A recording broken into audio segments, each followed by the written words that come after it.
Magical Bayern আর অপ্রতিরোধ্য বার্সাকে হারিয়ে inter Milan এবং দুর্দান্ত অ্যাস্টন ভিলা ও শিরোপা ক্ষুধায় জর্জরিত আর্সেনালকে টপকে পিএসজি উয়েফা চ্যাম্পিয়ন্স লিগের ফাইনালে। পূর্বে 1964, 1965 ও 2010 সালে ইন্টার মিলান চ্যাম্পিয়ন্স লিগ জয়ের স্বাদ পেলেও পিএসজির সেই স্বপ্নটা এখনও অধরাই রয়ে গেছে।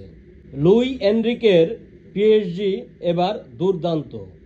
ইন্টার মিলানের দিকে হয়তো অনেকের পাল্লা ভারী থাকবে, কিন্তু আমার মনে হয় পিএসজি এবার চ্যাম্পিয়ন্স লিগ ট্রফি ঘরে তুলবে। আপনার কি মনে হয়, কে হবে 2025 উয়েফা চ্যাম্পিয়ন্স লিগ চ্যাম্পিয়ন?